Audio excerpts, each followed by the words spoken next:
자, 오늘 말씀은 총 4개의 구절입니다. 마가복음 11장 15절부터 20절 말씀. 일단 많으니까 이 화면을 보시면서 가겠습니다. 15절 말씀입니다. 그리고 그들은 예루살렘에 들어갔다. 예수께서 성전에 들어가셔서 성전 뜰에서 팔고 사고 하는 사람들을 내쫓으시면서 돈을 바꾸어 주는 사람들의 상과 비둘기를 파는 사람들의 의자를 둘러 엎으시고 성전뜰을 가로질러 물건을 나르는 것을 금하셨다. 예수께서는 가르치시면서 그들에게 말씀하셨다. 기록된 바 내 집은 만민이 기도하는 집이라고 불릴 것이다 하지 않았느냐. 그런데 너희는 그곳을 강도의 소굴로 만들어버렸다. 대제사장들과 율법학자들이 이 말씀을 듣고서는 어떻게 예수를 없애버릴까 하고 방도를 찾고 있었다. 그들은 예수를 두려워하고 있었던 것이다.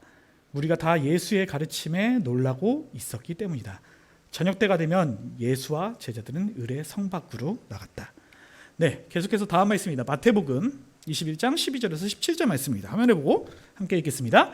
예수께서 성전에 들어가셔서 성전뜰에서 팔고 사고 하는 사람들을 다 내쫓으시고 돈을 바꾸어 주는 사람들의 상과 비둘기 파는 사람들의 의자를 둘러 엎으시고 그들에게 말씀하셨다. 성경에 기록된 바 내 집은 기도하는 집이라고 불릴 것이다 하였다. 그런데 너희는 그것을 강도들의 소굴로 만들어버렸다. 성전뜰에서 눈먼 사람들과 다리를 저는 사람들이 예수께 다가왔다. 예수께서는 그들을 고쳐주셨다.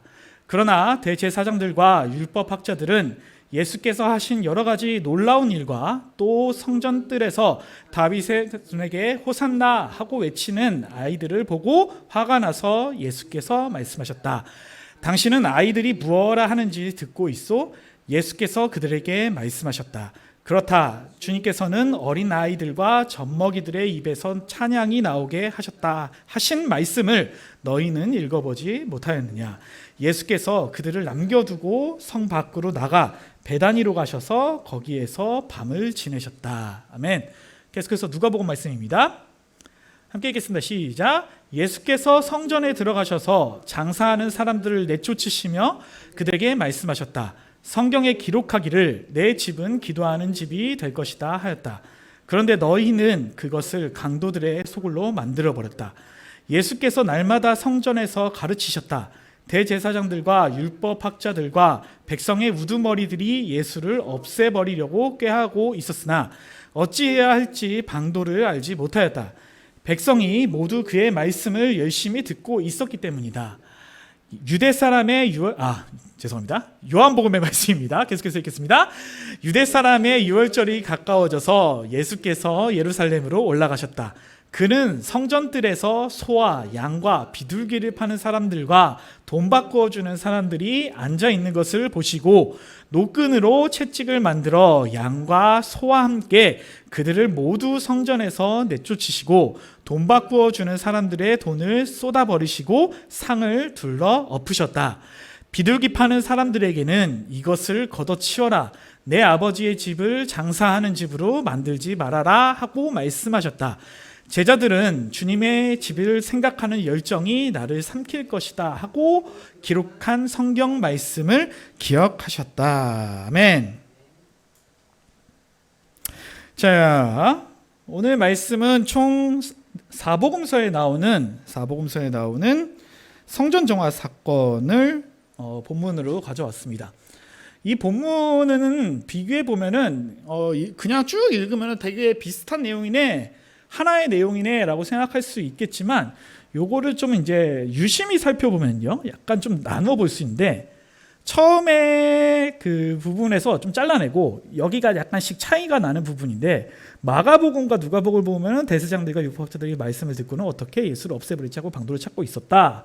여기 누가복음에서는 이제 비슷한 점이 백성의 우두머리에서 예수를 없애버리려고 꾀하고 있었다. 요게 비슷하죠. 요 부분은 비슷하지만 그 외 마태복음에서 보면은 하나가 더 추가된 모습을 보였어요. 성전뜰에서 다윗의 자손 호산나 하고 외치는 아이들을 보고 화가 나서 예수께 말하였다. 조금 더 디테일하게 설명하고 있습니다. 그러니까 이 사복음서가 하나의 사건, 동일한 사건을 이야기하고 있는데 그 사건을 약간 차이나게 시점의 차이가 있게 보도하고 있다는 것을 우리가 볼 수가 있다는 것이죠. 자, 이것은요 사복음서에서 굉장히 좀 많이 나타나는 현상 중에 하나입니다. 어떤 이제 복음서에서는 어떤 사건이 나왔는데 다른 복음서에서 안 나오기도 하고, 그러면은 이제 성경을 비판하시는 분들 중에서는 이건 오류 아니냐 이렇게 말씀하시는 분들도 계시거든요. 이런 부분이라든지 이런 이제 신학교 처음 들어가면 이런 이제 것을 가지고 좀 배우긴 합니다. 그래서 약간 오늘 그렇게 너무 신학적이거나 그런 내용은 아니지만 조금 더 쉽게 우리가 이런 것들에 대해서 좀 알아보려고 하는데, 근데 이런 현상은요 사실 우리 가운데서도 잘 일어나는 일입니다. 예를 들면은 이음교회 우리 같은 경우에는요 예배 때 말씀을 듣죠. 예배 때 말씀을 듣고 그 말씀을 들은 다음에 그것을 듣고 적용점이라든지 아니면은 비슷한 것을 느낀 점 비슷한 것을 작성해서 우리가 목사님께 카톡으로 보내죠. 그렇죠? 그래서 그것이 어떻게 되나요? 결국에 다음 주가 되면 각자가 쓴 글들을 확인할 수가 있게 됩니다. 그러면 그 글들을 자기 것만 보시는 분들도 계실 수도 있고, 아니면 자기 거 안 보고 남의 것만 보시는 분들도 계시겠지만, 그것을 보고 처음에 만약에 오신 분들은 좀 이제 왜 우리가 하나의 말씀을 들었는데 왜 하나같이 다 다르지? 라는 것들에 대해서 한번 의심해 보신 적이 있으신가요? 그런 것에 대해서 한 번도 의심을 해본 적이 없다면 오늘 한번 이야기를 한번 꺼내볼까 합니다. 하여튼 말씀에서 나오는 약간 다른, 서로 시점이 다른 것들, 그리고 우리가 하나의 말씀을 똑같이 동시간대에 이렇게 들었는데 왜 이렇게 다르지? 자, 이 두 가지 요런 것을 가지고 얘기해 보려고 합니다. 그래서 우리가 이 질문을 할 수 있을 것 같아요. 첫 번째는 뭐냐면은 왜 예수의 모습이 사람마다 다르냐? 같은 예수의 모습을 우리가 설교를 통해서 바라봤는데 왜 우리는 다른 것인가? 그다음 두 번째, 우리는 왜 나를 중심으로 어디 갔니? 왜 나를 중심으로 이해할까? 이 예수를 왜 나 중심으로 이해하냐?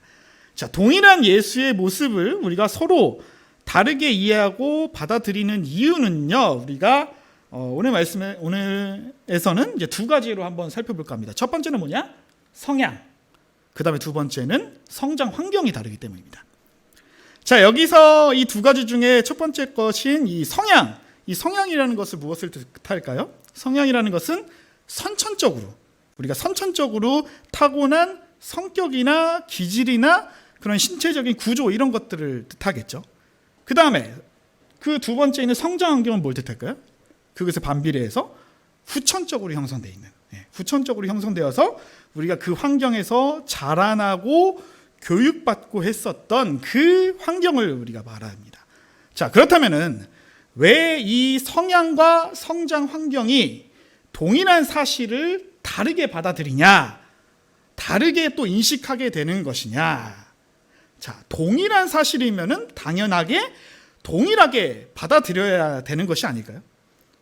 자, 이 문제를 인식과 해석의 다양성이라는 조금 다른 일반적인 견지, 우리가 신학적인 견지가 아니라 약간 일반적인 이제 학문에서 나오는 그런 견지로 한번 접근해 보려고 합니다.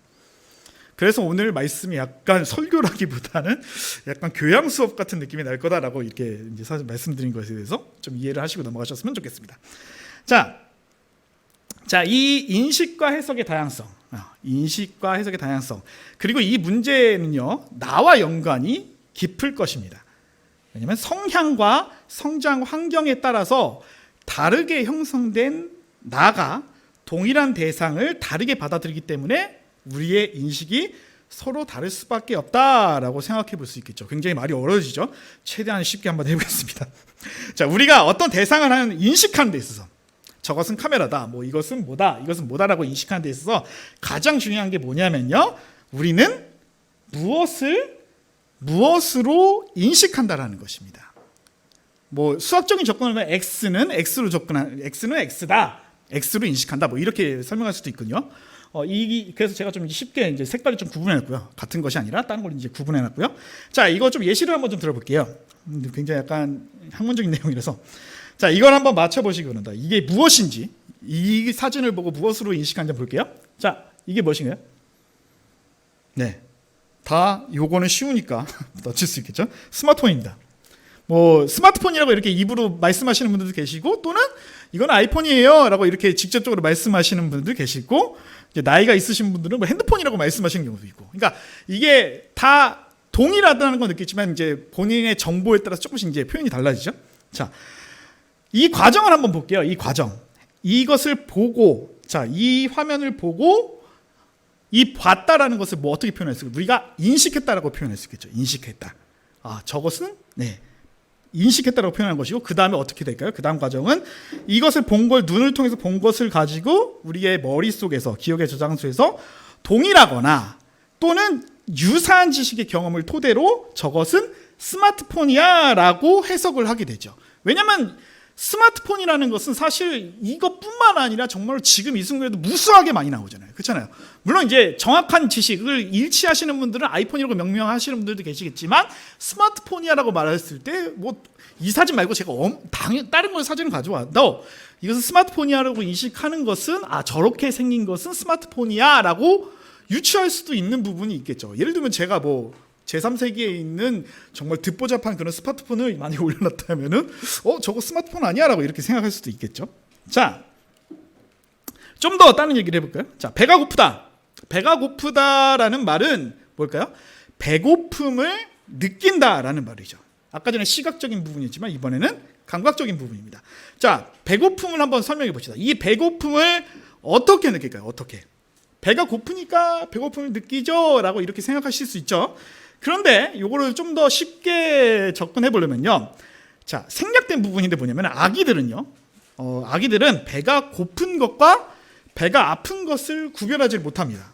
그렇죠? 여기 이 예배를 함께 들으시는 분들에서 정말로 아기가 있으신 분들도 계시죠. 예, 잘 아실 거라고 생각합니다. 그냥 배 안에서 어떠한 자극이 일어났는데 그게 뭔지를 모르니까 그걸 울음으로 표현한 것이죠. 처음엔 잘 모릅니다.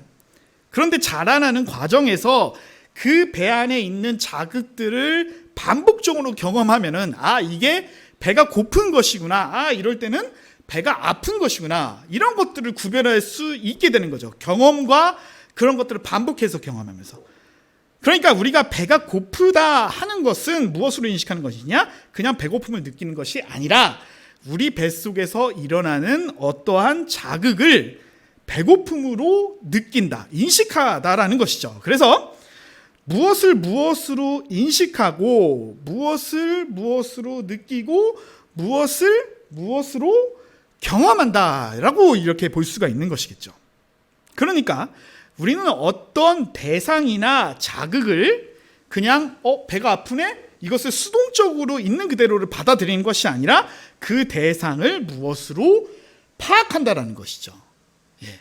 사실 아까 전에 배가 고프다라는 것으로 설명했지만 수동적으로 해석하면 이게 어떻게 될까요? 배에서 통증이 옵니다라고 이렇게 표현하는 게 맞죠. 근데 우리는 이게 배고프다라고 말하는 것은, 아, 이것이 배가 고픈 것의 통증이죠. 사실 우리가 조금 이제 더 나아가면은 여러분들도 거의 대부분이 경험하셨지만 정말로 화장실이 정말로 가고 싶을 때, 정말로 배가 아플 때 보면은 어렸을 때는 그걸 좀 구분하기 힘들지만 성인 돼서도 정말로 이제 속에 배가 탈이 나거나 할 때 정말로 이게 가스가 찬 건지 아니면 정말로 화장실을 가야 될지는 분간하기 좀 어려운 구간이 좀 있지 않습니까? 예, 그거를 간혹가다 실수하시는 분들도 계시고요. 예. 그러니까 그런 것들이 경험을 통해서 내가, 이거는 이 느낌은 이거야. 이 느낌은 배가 아픈 거야. 이 느낌은 방구가 맞아라고 하는데 실제로 지리는 경우도 있을 것이겠죠. 하여튼 그런 것들의 경험을 통해서 우리가 인식을 한다라는 것이겠죠. 자, 그래서 우리는 수동적으로 있는 그대로를 받아들이는 것이 아니라 그 대상을 무엇으로, 어떠한 형태로 파악한다라는 것이죠. 그러니까 그 대상을 무엇으로 해석한다라고 말하는 게 정확하겠죠. 그렇기 때문에 우리의 모든 인식은요, 어떻게 보면 해석입니다. 예. 우리 모든 경험은, 우리 모든 느낌은 다 해석 혹은 또 파악이라고 할 수가 있겠죠. 자, 요거에 대해서 좀 이제 다른 예를 하나만 더 들어보겠습니다. 요새 이제 뉴스를 듣다가 저도 이제 들으면서 이거는 들으신 분들도 계시지만 안 들으신 분도 계시니까, 요즘에 AI가 굉장히 유행이죠. AI에 대한 학습법에 대해서 혹시 들어보신 분 계실지 모르겠습니다. 자, AI가 이제 모르시는 분들은 굉장히 사람과 동일한 수준으로 생각하시는데, 지금 초기에는 뭐냐면요, 갓난아기 수준입니다. 예를 들어 봅시다. 자, 고양이 사진입니다. 그렇죠? 다양한 고양이 사진입니다. 종이나 색깔도 다 다르죠. 그래서 컴퓨터한테 이러한 사진들을 다 입력해 줍니다. 정상적인, 우리가 생각하고 있는 이런 정상적인 형태의 고양이를 다 해줍니다. 이건 고양이야, 이건 고양이야, 이건 고양이야, 저건 고양이야, 이것도 고양이야. 이러한 형태는 다 고양이야. 네, 약 한 뭐 몇천 장, 몇 억 장 단위로 하여튼 그런 것들을 다 합니다. 근데 세상에 고양이가 얼마나 많을까요? 네. 그거 외에는 변수가 생기는 거죠. 근데 이렇게 정상적인 고양이가 있는 반면에, 예를 들어서 그쪽에서 그렇게 몇 달을 통해서 그렇게 1억 장 정도, 정확히 기억은 안 나네. 하여튼 무수히 많은 고양이 사진들로 이것은 고양이다라고 이렇게 입력을 걸었습니다. 그러니까 컴퓨터한테 입력을 건 다음에, 그 다음에 어떤 사진이냐면 비정상적인 고양이들 사진들. 제가 좀 순화해서 좀 이렇게 사진을 올렸긴 했지만, 지금 예배 때 올리기 좀 뭐해가지고, 예를 들면 꼬리가 이제 문제가 있거나, 이제 불행한 사고로 인해서 귀에 좀 문제가 있거나, 아니면 눈을 잃어버리거나 다리를 잃어버리거나, 그런 이제 길거리 고양이들 있죠. 그런 고양이들의 사진을 줬을 때 컴퓨터가 이게 뭐야라고 했을 때 그것은 고양이가 아닙니다, 이렇게 얘기하는 거죠. 그럼 컴퓨터는 뭘까요? 그러니까 경험을 통해서, 다양한 경험을 통해서 그거를 인식하게 만드는 거죠. 그러니까 제가 맨 처음에 말했을 때 AI는 지금 이제 어린아이 단계, 그러니까 어린아이가 그렇잖아요. 어린아이가 굉장히 되게 단순하잖아요. 본인이 듣고 그 경험이 굉장히 부족하기 때문에 때로는 굉장히 엉뚱한 대답을 내는 것이 지금 AI라고 보시면 되겠죠. 그래서 이런 것, 요즘에는 그래서 AI를 이제 뭐 아마존이나 이제 구글이나 그런 데서 이제 그거보다 더 변수가 많은 그런 고양이 사진들을 더 많이 넣는다고 하죠.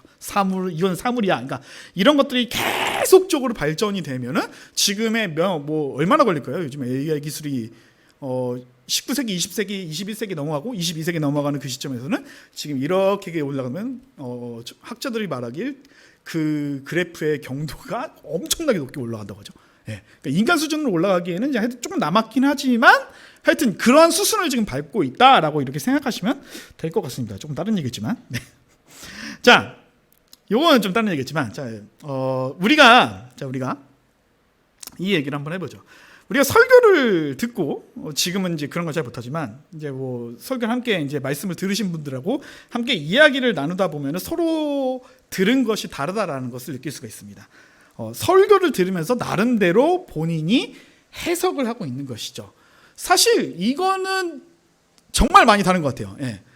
과거 주북교에 있을 때도 어떤 형제님 같은 경우에는, 저 같은 경우는 말씀을 들을 때 내가 들은 다음에 거기서 해석한 다음에 이렇게 써요. 저도 바로 이제 해석해서 바로 써버리거든요. 근데 어떤 분 같은 경우에는 정말 노트에다가 깨알같이, 뭐 한국 오피스 기준으로 얘기하면은 한 5포인트라고 해야 되나? 정말 깨알같이 다 적어요. 그러니까 내용을 한번 봤는데 저는 알아먹지도 못하는데 설교를 거의 토시 하나도 거의 안 틀리게 거의 쓰세요, 진짜. 근데 그렇다고 해가지고 뭐라고 하죠? 받아 적는 거 있잖아요. 속기사처럼 그렇게 받아 쓰는 정도 수준 아니지만, 물론 그것도 한번 유심히 살펴보니까 나름 그분이 그래도 이분은 그래도 본인의 머리에서 해석하자고 이렇게 쓴다고 하지만 나름대로 그렇게 해석하는 부분도 있긴 하더라고요. 하여튼 그렇게 사람마다 이렇게 설교 노트를 보면 굉장히 다 다른 것을 볼 수 있습니다. 그러니까 이게 보면은 이게 내가 해석해야지라고 해서 하는 것이 아니라 굉장히 자연스러운 현상이라고 볼 수가 있는 거죠. 그러니까 내가 무엇을 경험하고 무엇을 인식하고 느끼는 과정에서 내가 의도하지 않았던 간에 이미 해석이 이루어지고 있다는 것이죠. 근데 이 해석이 안 되면은 우리가 인식할 수가 없는 것입니다. 자, 저 같은 경우에는 이걸 말할까 할까 이제 고민하고 있었는데, 과거에 제가 유치원 때 얘기인데요. 이거 사진 여러분 이게 어딘지 아시나요 혹시? 이거 모르실 분이 되게 많을 것 같은데, 제가 찾다가 그러면은 이 질문해 보겠습니다. 이게 바다일까요, 강일까요? 바다일까요, 강일까요? 예. 성인분들은 아마 강으로 유추하실 것 같습니다. 왜냐하면은 일단 바다 근처에 이런 게 없죠. 네, 이런 것들이 거의 없죠. 바다에는 이런 산들이 거의 야산도 없고, 요 끝에 저 지평선 끝에 뭐가 있죠. 저걸 보았을 때 강이겠다라고 이렇게 해석하시는 분들이 계시겠지만, 유치원생이나 좀 더 아래로 내려가면은 어떻게 말할까요?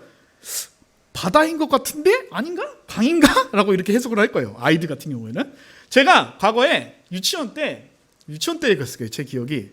그때 어머니랑 같이 한강을 이제 서울에 볼 일이 있어가지고 한강을 건너는데 한강 그때 지하철을 건넜던 것 같아요. 이게 다양한 사람들이 많이 타고 있었죠. 그래서 쭉 이제 타고 가다가 이제 한강 철교인지 어떤 철교인지 기억 안 나요. 하여튼 그쪽 쭉 가는데 갑자기 이제 확 열리면서 이렇게 밝아지잖아요. 지하철을 타고 가다가 확 열리는데 이게 굉장히 큰 물이 있는 거죠. 굉장히 큰 물을 보고 제가 와 바다다라고 했어요. 이렇게 엄마가 엄마 죄송합니다. 엄마 부끄러워서 이게 무슨 바닥이 근데 저는 이해합니다. 왜냐면 그 당시 제가 유치원 때였고 어머니 나이가 그때가 20살 중후반이었으니까 아 내가 저래서도 이렇게 부끄럽겠다고 생각하겠지만 그러니까 제 기준은 뭐예요? 저는 물이 큰 곳은 바다다. 물이 굉장히 많은 곳은 바다라고 인식했고 그렇게 배웠고 그렇게 배웠고 그 이전엔 기억 안 나지만 그 이전에 아마도 바닷가로 저를 데리고 갔겠죠. 근데 저는 그 전에 기억은 거의 없으니까 바다라는 것을 보지 못했기 때문에 물이 큰 곳, 물이 많은 곳은 바다다. 왜냐면 제 지경, 제가 그 당시에 경험할 수 있었던 정도의 강의 수준은 뭐 용인으로 따지면 경안천 수준이니까요. 그 정도 사이즈가 바다지, 아니 강이지라고 생각했으니까 그거보다 지금 뭐 경안천, 용인 시내 경안천 어느 정도 사이즈는 아시잖아요. 한 30m 되나요? 그 정도 안 될걸요? 한 20m 되나? 30m 정도 되겠네요. 그 정도 사이즈가 강이라는 범주로 이제 인식하고 있었는데 한강을 보니까 그거의 몇 배는 크니까 아 이거는 바다다라고 이제 인식을 해버리는 것이죠. 자, 그러니까 이게 자 우리는요 그래서 이렇게 지평에 따라서 인식하는 결과가 다르다는 것입니다. 이게 무엇을 대상으로 인식한다는 것은 우리가 그대로 받아들여지는 것이 아니라 우리가 알고 있는 정보대로 우리가 알고 있는 정보를 토대로 형성되어 있는 지평입니다라는 것이죠. 자, 이렇게 지평이 형성되어 있어야지 그 정보를 통해서 우리가 지평 형성이 되어 있어야지 어떤 대상을 바르게 인식을 할 수 있다는 것이겠죠. 아까 전에 스마트폰 얘기를 했지만요. 자, 이 스마트폰에 대한 지식이 깔리지 않는 사람은 어떨까요? 스마트폰을 보고 어떠한 무엇으로 인식을 한다는 것이겠죠. 우리나라의 스마트폰이 대중적으로 보급된 것이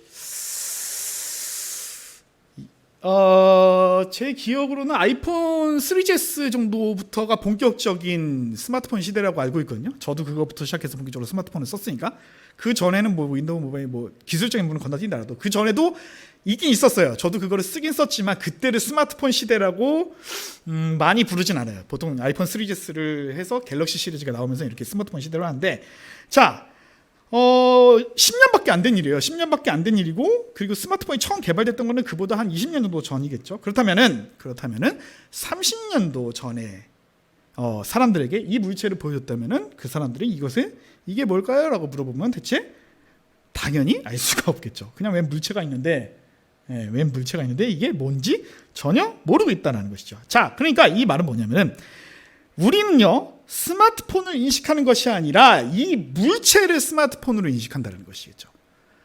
제가 지금 와서 조금 후회하는 건데 이 사진 말고 정말 제3세기 핸드폰 진짜 한 번도 보지 못한 특이한 핸드폰 가져왔으면 아마 거의 대부분 사람들이 저 스마트폰 아니야? 라고 인식을 할 수 있다는 것이겠죠. 그러면 이건 뭘까요? 넘어가자. 자, 요거는 거의 젊으신 분들은 다 아실 거예요. 요새 굉장히 핫한데 아마 나이가 좀 있으신 분들 우리 이음교회 나이가 좀 있으신 분들 어느 정도 계신지 모르겠지만 정말로 나이가 지극히 있으신 분들은 이걸 뭐라고 생각해요? 저도 이게 1세대인데 저도 맨 처음에는 이거 그냥 보고 사진으로 봤을 때는 그냥 여자 화장품인가라고 생각했었거든요. 실제로 여성분들이 이거를 화장품처럼 이렇게 잘 꾸미고 다니시거든요. 여기다가 막 스티커부터 시작해가지고 이렇게 뭐 걸고 다니고 이렇게 화장품처럼 이렇게 대용을 하시는 걸 보면서 이거 지금 화장품이구나 했는데 처음 이게 나왔을 때는 정말 저도 화장품인데 요새 2세대 나오면서 그러니까 나이가 좀 있으시거나 이런 매체에 좀 민감하지 않으신 분들은 이걸 화장품으로 인식하실 거예요. 근데 우리는 뭘까요? 이것을 봤으니까 스마트폰으로 인식을 한다라는 것이겠죠. 저도 맨 처음 봤을 때 이거를 화장품으로 인식했다니까요. 이거에 대한 정보가 없었을 때는. 자, 그러면은 요거는 좀 반대로 가볼게요. 이게 뭘까요? 이거는 진짜 제가 아까 전에 희중이가 있어가지고 설교 전에 한번 테스트를 해봤거든요. 이게 뭘까라고 물어봤는데 전혀 감을 잡지 못하겠고. 희중이가 태어나기 전 희중아 너가 몇 년생이지? 08? 08 얘가 태어났을 때 나온 거래요. 맞네. 제가 이 핸드폰을 고등학교 때 썼어요. 이게 제가 산 게 아니라 제가 이거를 누가 주셔가지고 그때 011 해가지고 98 아, 08이 아니라 98. 아, 그러네요. 아, 제가 10년도 전에, 얘 태어나기 10년 전이구나. 아, 그러네요. 예, 이게 굉장히 오랜 부분이니까 당연히 얘는 이거에 대한 지평이 안 깔려 있는 거죠. 이거에 대한 정보가 아예 없으니까. 얘는 아예 보지도 못할 물건이니까. 그렇잖아요. 그러니까 제 세대보다 지금 20대도 이거 모를걸요, 아마? 예, 20대도 지금 모르실 거예요.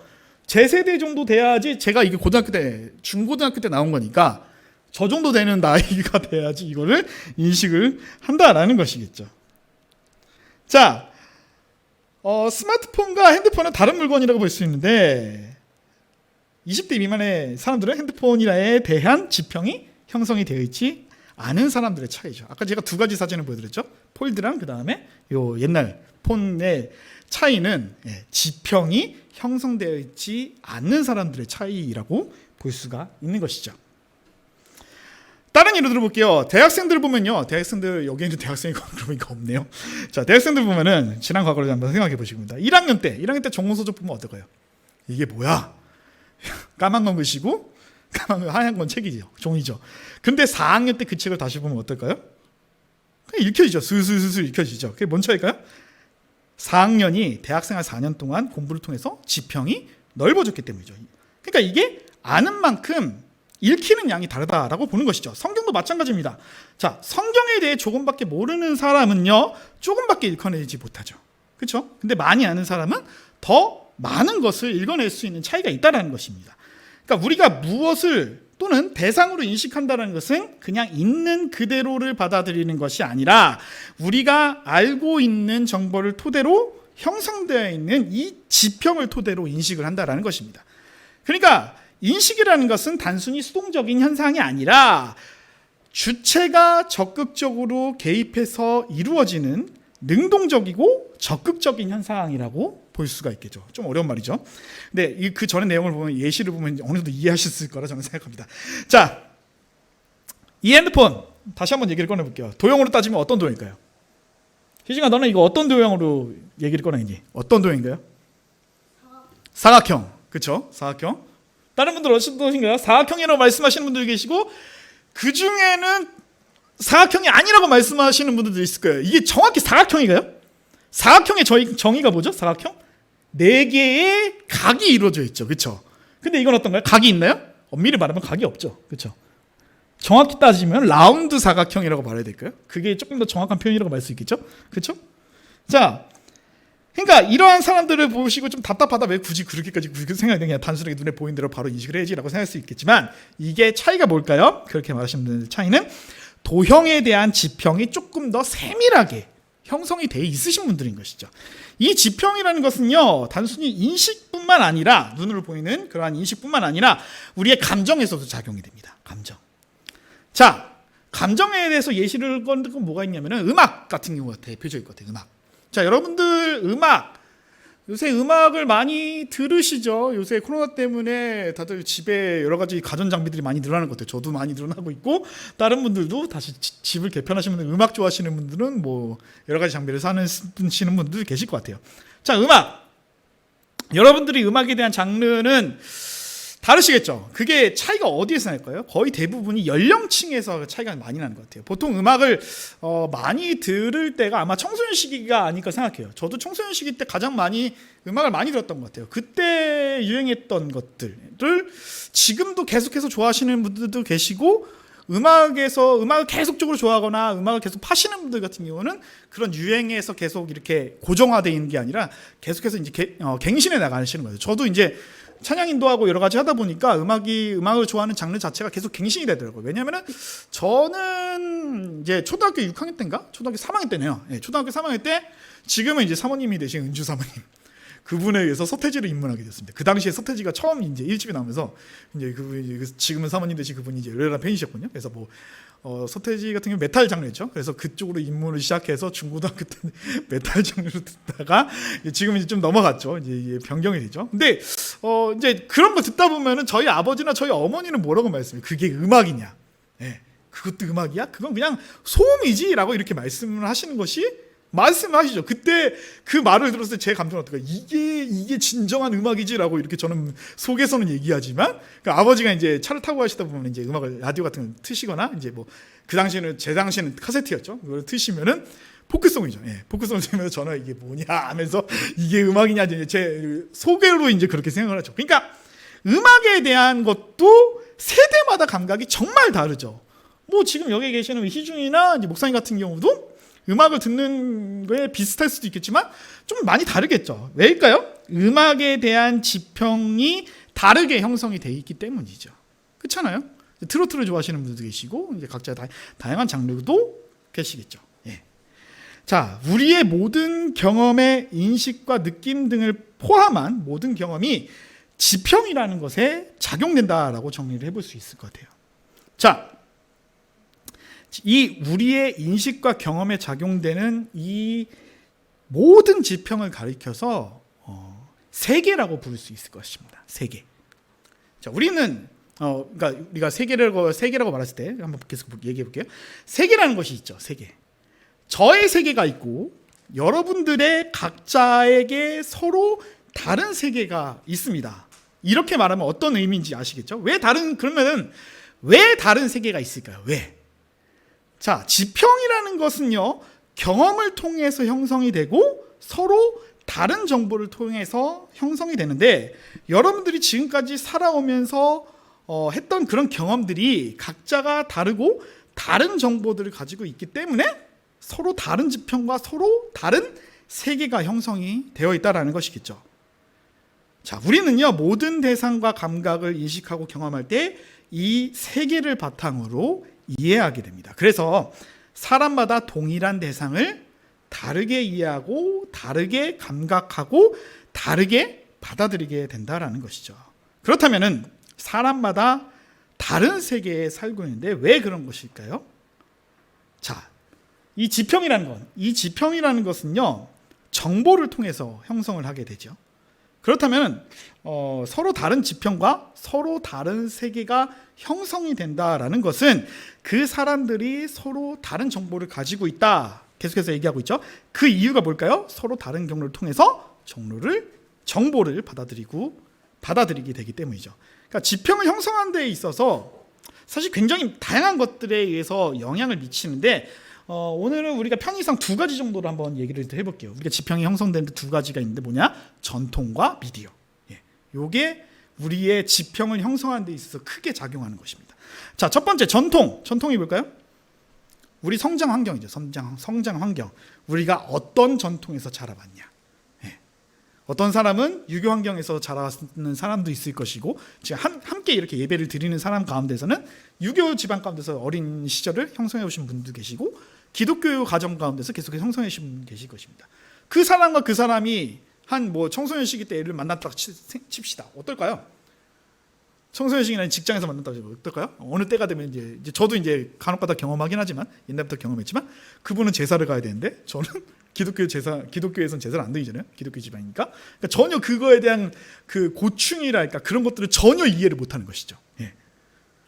그러니까 동일한 사실들을 기독교인과, 여기서 말하는 기독교인이라는 것은 오랫동안 신앙생활하신 분들, 그러니까 아주 예전부터 기독교 생활하신 분들과 비기독교인들과는 일반적으로는 좀 다르게 받아들이는 경향이 있습니다. 이유는 뭘까요? 기독교 전통 신앙에서 자라왔기 때문이죠. 이것을 확연하게 느낄 수 있었던 것은 제가 이제 2월달에 이제 교회를 벗어나서 현재는 직장을 잡고 있죠. 일을 하면서 비기독교인들, 저는 이제 기독교인이고 그분들은 비기독교인들만 만나가지고 대화를 하다 보니까 야, 이게 정말 다른 세계에서 살고 있었어요. 왜 같은 한국인인데 왜 저 사람은 저렇게 생각하고 나는 이렇게 생각하고 있지?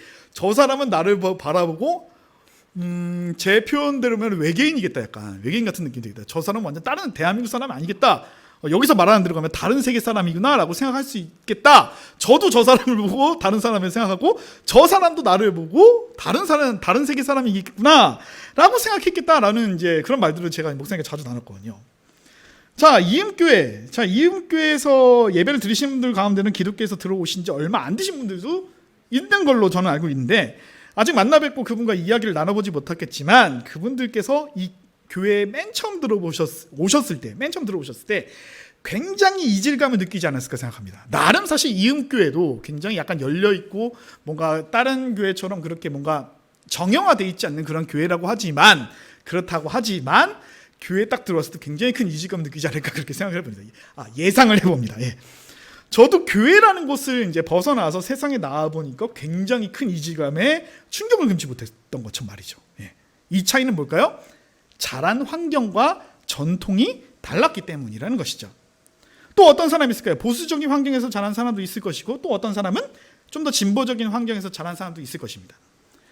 이렇게 우리는 속해 있는 전통이나 우리가 속해 있는 성장 환경에 따라서 우리는 계속해서 같은 나라, 같은 지역, 같은 동일한 시간대에서 살고 있지만 전혀 다른 정보를 받아들이고 있게 된다는 것이죠. 그래서 계속해서 우리가 서로 다른 정보를, 다른 환경에서 정보를 받아들이면서 성장을 하다 보니 수십 년 동안 성장하고 나면 어떨까요? 우리는 그 사람과 만나면서 이 사람은 정말 나랑 다른 세계에 살고 있다 라는 것을 느끼게 된다는 것이겠죠.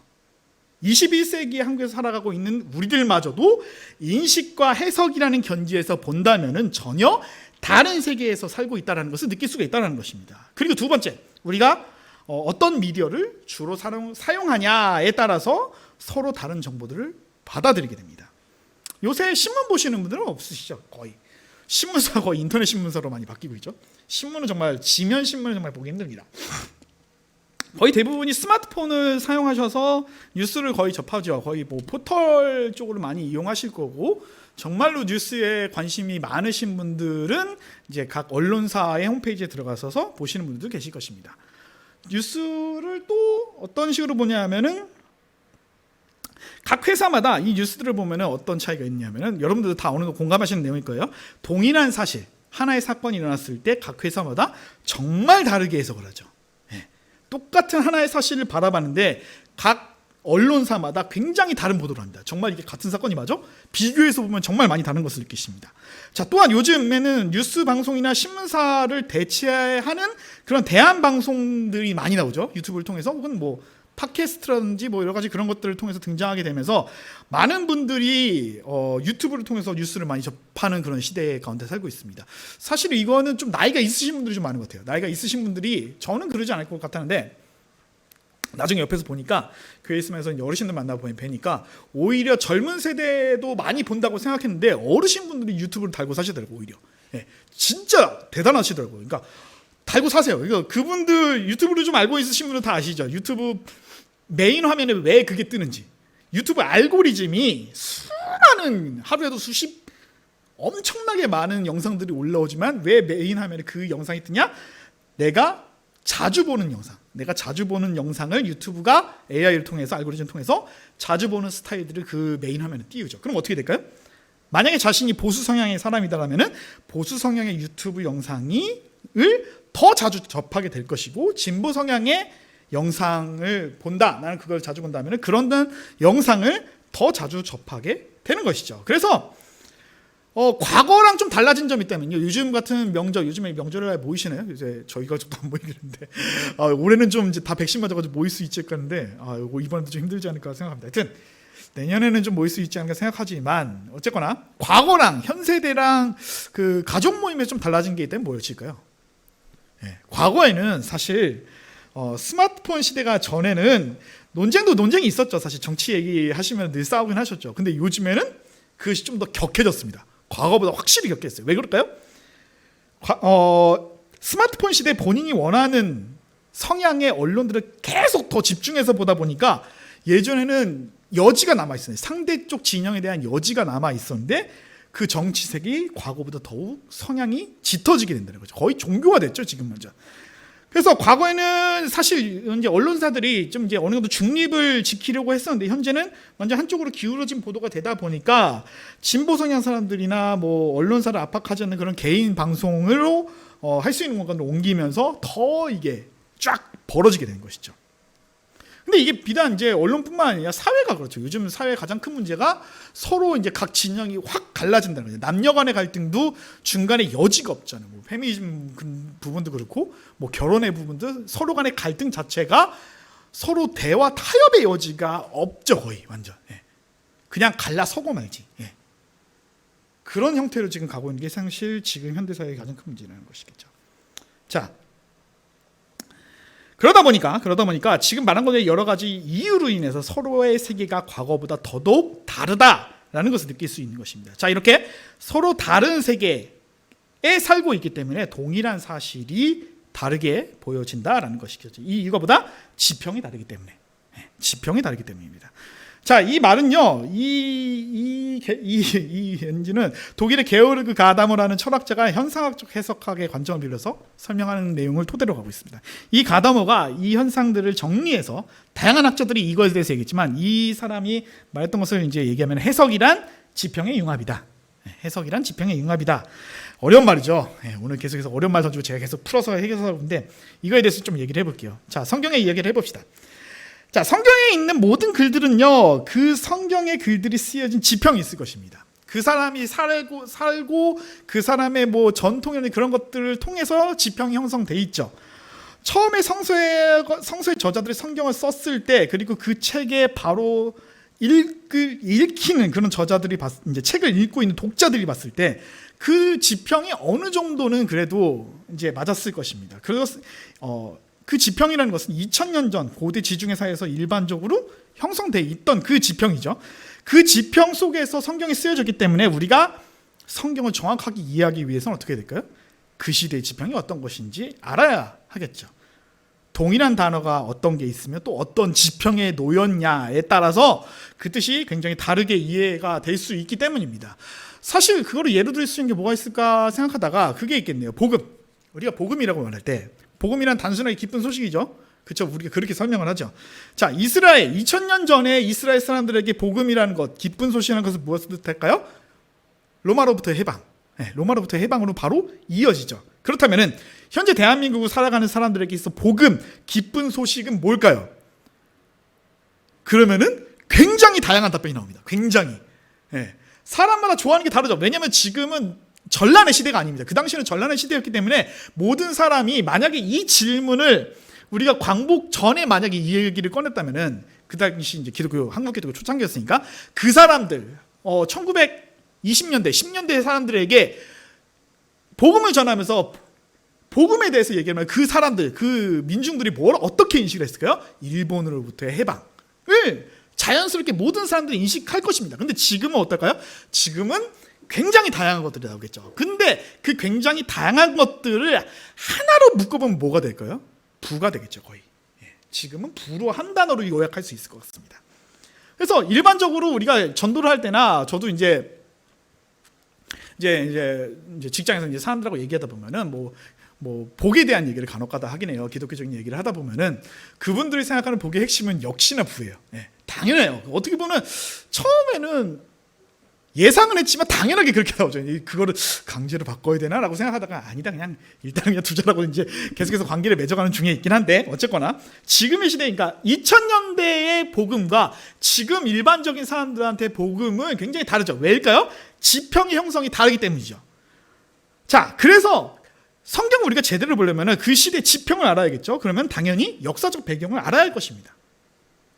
그래서 성경의 역사적 배경에 대한 연구가 굉장히 중요하다는 거죠. 만약에 2000년 전에 쓰여진 성경의 역사적 배경을 모르고 그냥 읽어버린다면 예수님께서 말씀하신 이 복음이라든지 그런 것들을 완전 다르게 읽게 돼버리는 거예요. 그 완전 다르게 읽어버리는 거에 미천에 깔린 게 뭘까요? 내 지평, 내 해석이 들어갔다는 거죠. 나의 지평 가운데서 그거를 읽어버린 것이죠. 그러니까 이렇게 되면 어떻게 될까요? 본래 저자들이 하고자 했던 말과는 전혀 다른 뜻으로 이해할 수 있게 된다라는 그런 문제를 갖게 된다는 것입니다. 그래서 우리는요, 성경을 역사적 배경에서 공부해서 그 시대의 지평에서 읽고자 노력을 해야 합니다. 그렇다면 우리가 역사적 배경을 공부한다면은 우리의 지평을 완전히 떠나서 그 역사적 배경 속으로 들어가서 2000년 전에 사람이 될 수 있을까요? 그건 불가능합니다.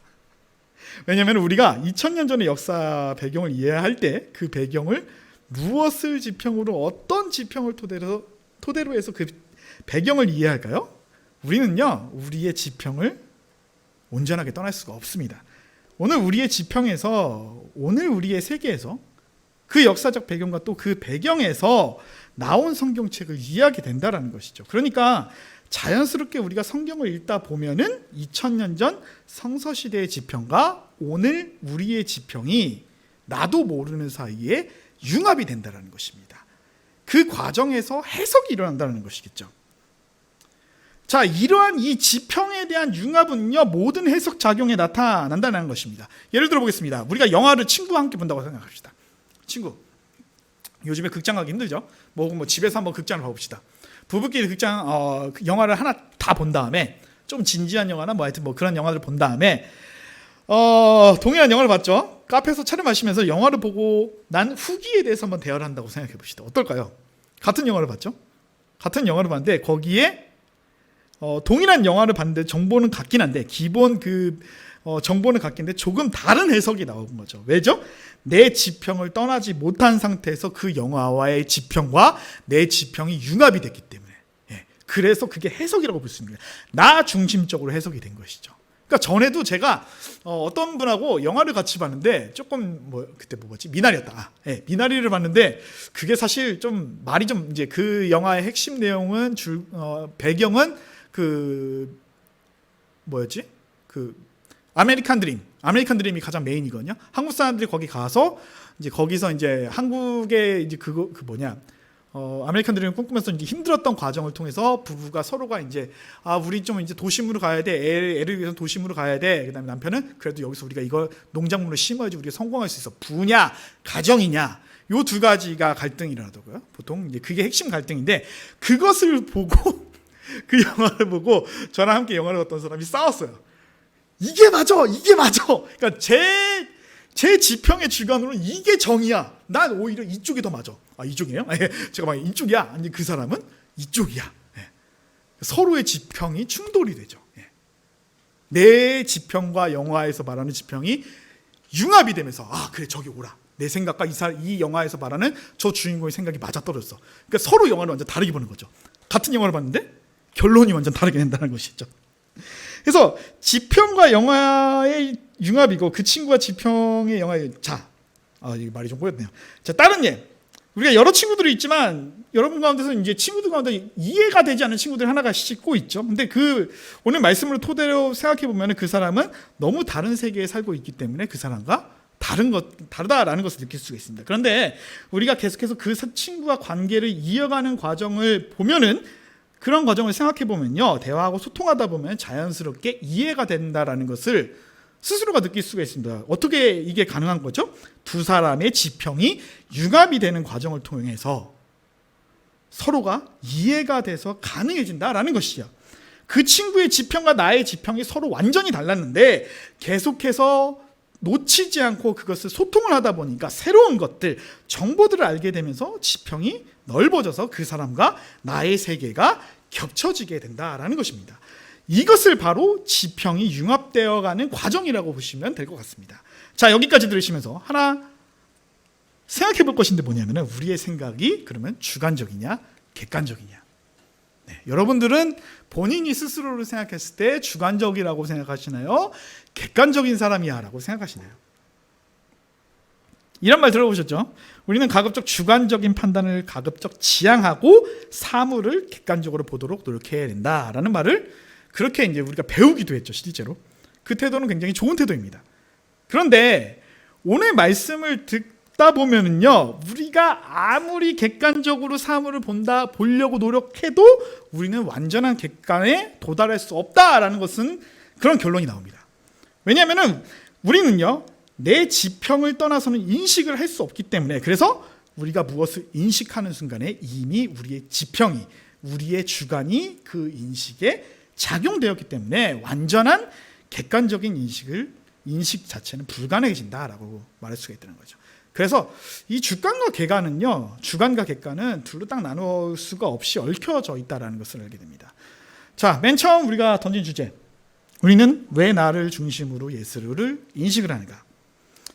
자, 우리가 나를 중심으로 예수를 인식한다는 것은 긍정적인 현상일까요? 부정적인 현상일까요? 한번 생각해 보시기 바랍니다. 긍정적인 현상일까요? 부정적인 현상일까요?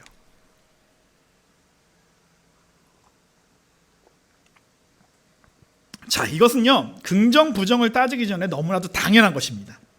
모든 사람은 나를 중심으로 예수를 이해하기 때문입니다. 계속해서 설명한 것이 이것을 설명하기 위함입니다. 내 인식, 내가 의도하지 않았던, 의도했던 간에 인식이 들어간다는 거죠. 계속적으로 내 나 중심으로 해석할 수밖에 없는 것이죠. 나를 중심으로 예수를 이해한다라는 것은요, 그래서 어떻게 보면은 긍정적인 측면을 가질 수가 있습니다. 단지 예수를 그냥 2000년 전에 있었던 과거의 인물이나 또 한 고전 속에 나오는 그냥 인물로 있는 데서 그치지 않고 나의 예수님으로, 나에게 구원의 길을 보여주시는 나의 구원자로 만나고 경험하고 또 읽게 된다라는 것이죠. 그런 점에서 나를 중심으로 읽는다는 것은 긍정적인 측면을 받는다라고 말할 수가 있습니다. 그런데 동시에 나를 중심으로 예수를 이해한다라는 것은요, 부정적인 측면도 갖고 있습니다.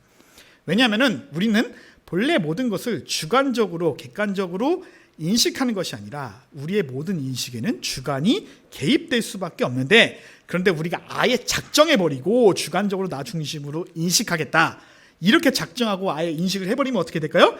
그 인식이 왜곡될 수 있는 가능성이 굉장히 높다라는 것이죠.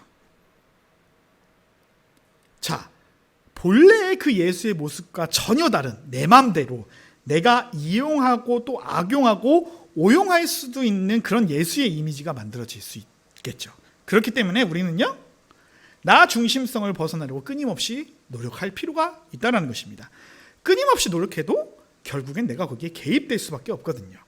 이 두 가지 측면을 우리가 잘 살펴보면서 둘 사이의 균형을 이루어가는 것이 중요합니다.